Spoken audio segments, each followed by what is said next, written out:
हम लोग अपना भौतिक विज्ञान का हमारा जो चैप्टर चल रहा है विद्युत, इसको आगे बढ़ाते हैं। और आज जो हम टॉपिक ले रहे हैं वो है इसका शक्ति, पावर। इसका क्या अर्थ है? तो जो अब तक हम लोगों ने पढ़ लिया है, हम ये अगर से आप देख रहे होंगे तो ये हमारा आज इस चैप्टर का लास्ट टॉपिक है। इसके बाद हम प्रश्न उत्तर डिस्कस करेंगे। तो ये जो शक्ति है ये भी हमारा पावर से रिलेटेड एक वो अगर हम देखें तो पावर और इलेक्ट्रिक का जो करंट है इसका एक रिलेशन है। जैसा हमने देखा था कि जब इलेक्ट्रिक करंट फ्लो हो रहा है तो हीट जनरेट हो रही है, और उस हीट को हम अलग अलग फॉर्म में, या तो हम लाइट एनर्जी में यूज कर रहे हैं या उसको एज इट इज उसकी हीट एनर्जी को यूज कर रहे हैं। तो ये हम लोगों ने देख लिया। तो ये पावर, शक्ति, इसका क्या मीनिंग है, इसका हीट से क्या रिलेशन है, इसको आज हम लोग समझते हैं। तो ये जो पावर है ये क्या है? ये कार्य करने की दर को शक्ति कहते हैं। कार्य करने की दर के अगर हम देखें तो कितने समय में कितना कार्य हुआ है उसको हम कहते हैं शक्ति या पावर। तो शक्ति क्या हो गया? इज इक्वल टू किया गया कार्य अपॉन समय, कि एक पर्टिकुलर समय में कितना काम हुआ। इसका मतलब आप वो जो करंट है वो कितनी उसमें पावर है, कितनी उसमें शक्ति है। तो जैसा कि ये हमारा क्या फिजिक्स का टॉपिक है, अगर हम इनको ऐसे शब्दों में लिखें काम नहीं चलेगा, हमें प्रॉपर सिंबल से और रिलेशन बना के लिखना पड़ेगा। तो हमने शक्ति को P से डिनोट किया, कार्य को हमने W से, और समय को हमने T से। तो हमारा रिलेशन जो बनकर आया वो आया P is equal to W upon T। अब इसका अगर हम देखें, हम यूनिट की बात करें तो ये जो शक्ति है इसका SI मात्रक वॉट है, और इसको हम W से रिप्रेजेंट करते हैं। बहुत इंपॉर्टेंट है, आप चाहें अभी पॉज करें, इसको नोट करिए, बहुत इंपॉर्टेंट पॉइंट है। जो पावर है उसका मात्रक वॉट है, और इसको हम W से रिप्रेजेंट करते हैं। क्यों करते हैं? क्योंकि ये जो है, जो हीट का है, ये जेम्स वॉट ने इसका एक निकाला था कि कैसे जो इलेक्ट्रिक करंट है उसमें हीट जनरेट होती है। ठीक है, तो ये जेम्स वॉट है जो भाप इंजन के वो है इन्वेंटर है, उनके उसमें ये हमने वॉट इसकी यूनिट का नाम दिया है। फिजिक्स में आप बहुत सी यूनिट्स ऐसी पढ़ेंगे जो साइंटिस्ट के नाम पर होती हैं। ठीक है, अब जो इसका एसआई मात्रक क्या होगा कार्य का, ये जूल है, नोट कर लीजिए। और समय का एसआई मात्रक सेकंड होता है। तो हमने जैसे इससे पहले अभी देखा था, हमने देखा था P is equal to W upon T। तो अगर हम यूनिट की बात करें तो क्या हो जाएगा? W अपॉन T कि कितना जूल कार्य हुआ और कितने समय में, मीन सेकंड। ठीक है, तो रिलेशन क्या आ गया? W is equal two joule upon second. ठीक है, सो अब हमारा अगर हमें ये एक हमारे पास एक सिंपल यूनिट आ गई, अगर इसी को हमें बहुत बड़ी मात्रा में करना हो तो हम इसको किलोवाट में मेजर करते हैं। आप देखिए घर में जितना आपका बिजली का आप देखते होंगे तो किलोवाट में उसकी यूनिट हमेशा आती है। तो आप ये देखिए कि अगर हमें छोटी चीज चाहिए तो मिलीग्राम, जैसे हमें गोल्ड है तो बहुत ज्यादा नहीं, हम तो बहुत छोड़, इतना कॉस्टली है कि थोड़ा ही लेते हैं तो मिलीग्राम तक होता है। लेकिन वही अगर हम जैसे राशन लेना हो तो हम किलोग्राम की बात करने लगते हैं। ठीक है, और बहुत ज्यादा जब किसी इंडस्ट्री में जैसे हम कहें कि इस खेत से कितना आपका प्रोडक्शन हुआ तो हम टन की बात करते हैं। तो जैसे जैसे होता है हम अपनी यूनिट्स को बढ़ाते चले जाते हैं। तो ऐसी जो पावर है इसकी भी यूनिट है, एक हमने कहा वॉट, और फिर इसके बड़ी यूनिट आ जाती है किलोवाट, जिसको हम KW से रिप्रेजेंट करते हैं।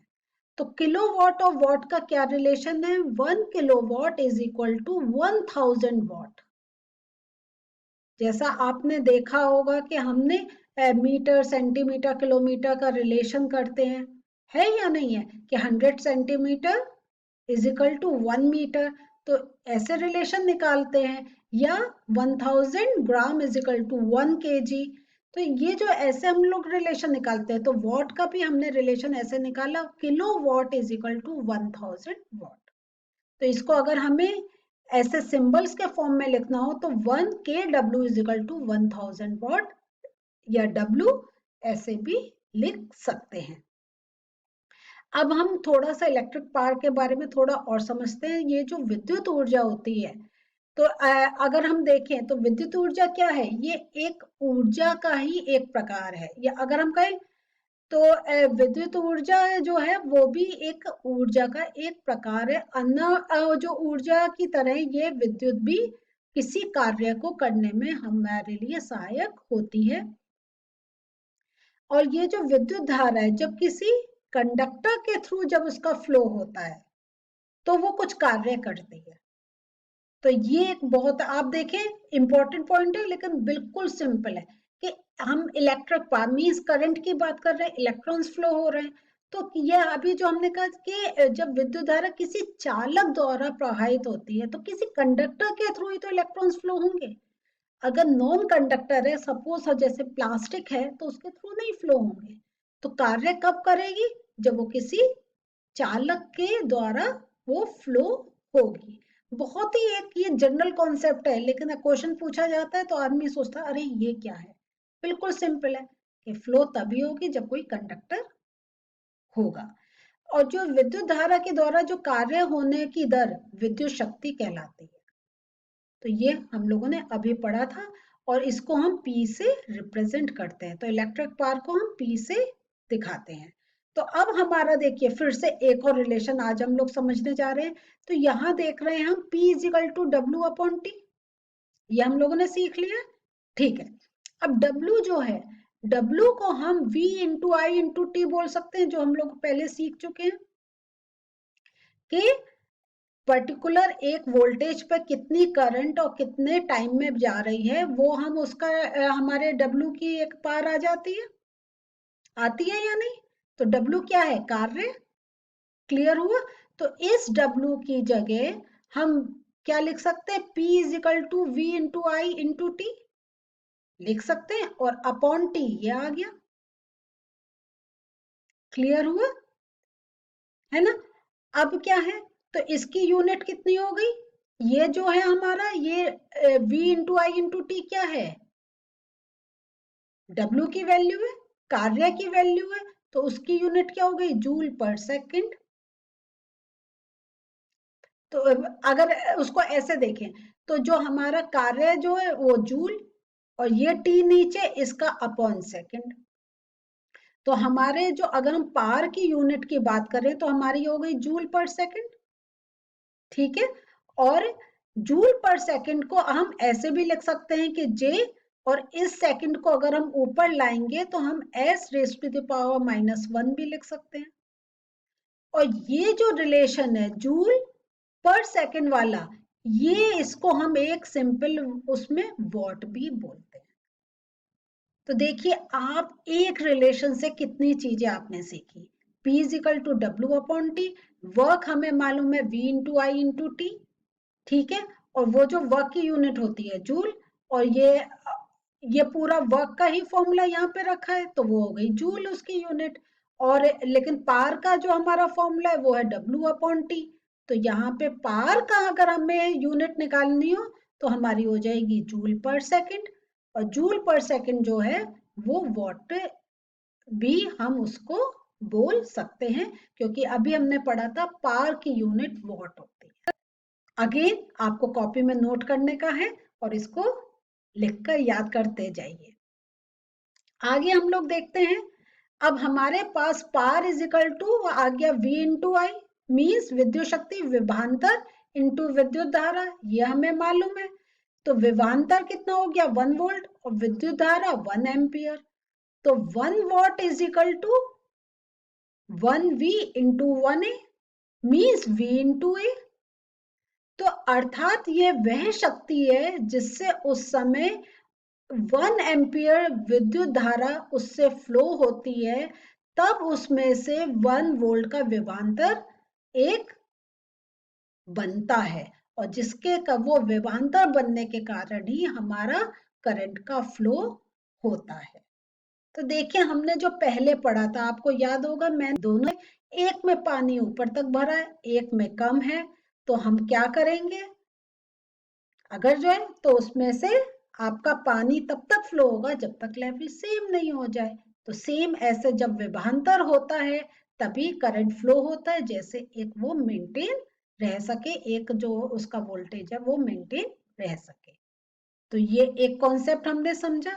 अब हम लोग देखते हैं ये जो पार है इसको हम कैसे डिफरेंट डिफरेंट फॉर्म में लिख सकते हैं। मीन्स आप देख रहे होंगे कि हम अलग अलग है कि इसका अलग अलग कैसे एक रिलेशन बना सकते हैं। तो एक हमारा रिलेशन आ गया P is equal to V into I, एक हमारा रिलेशन आया P is equal to I square R, और एक हमारा रिलेशन मिला है P is equal to V square upon are.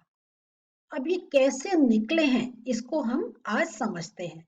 तो P is equal to V into I, तो सोचिए हम कैसे इसको आई स्क्वायर आर रूप में भी लिख सकते हैं। कुछ याद आ रहा है? V को हम किस फॉर्म में लिख सकते हैं?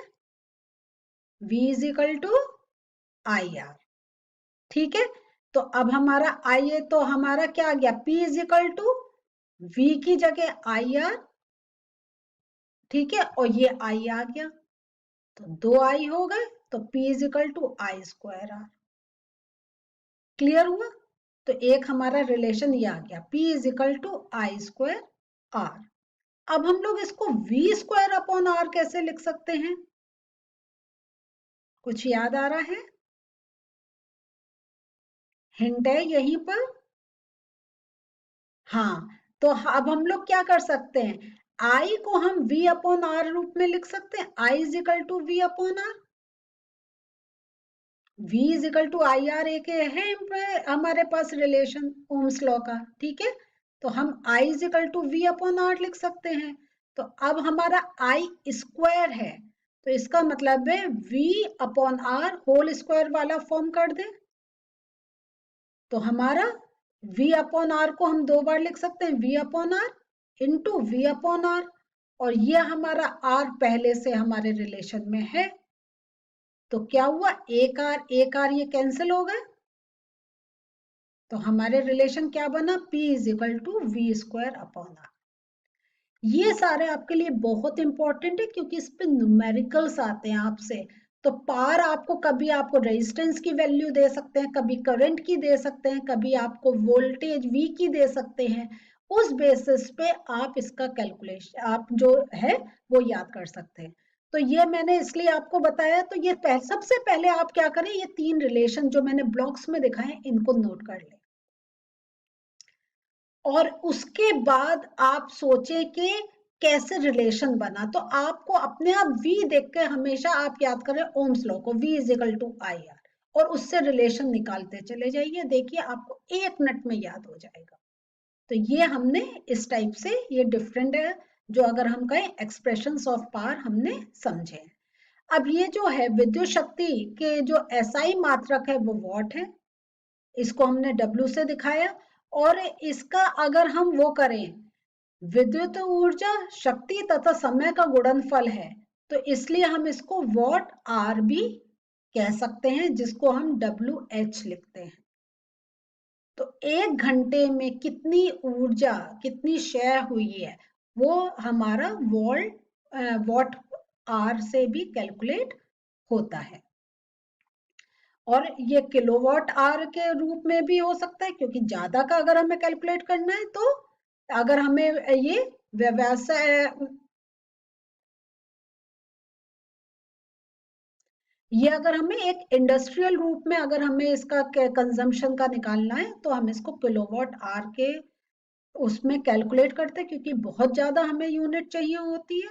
और अब आप देखिए फिर से एक रिलेशन मिल रहा है किलोवाट आवर, और इसको अगर हमें सेकंड्स में चेंज करना हो तो आर को हम 3600 या 3600 सेकंड से मल्टीप्लाई कर दें, तो हमारे पास वैल्यू आ जाएगी 3.6 इंटू 10⁻⁶ वॉट सेकंड। और वॉट सेकंड को हम जूल में भी लिख सकते हैं, तो 3.6 इंटू 10⁻⁶ जूल।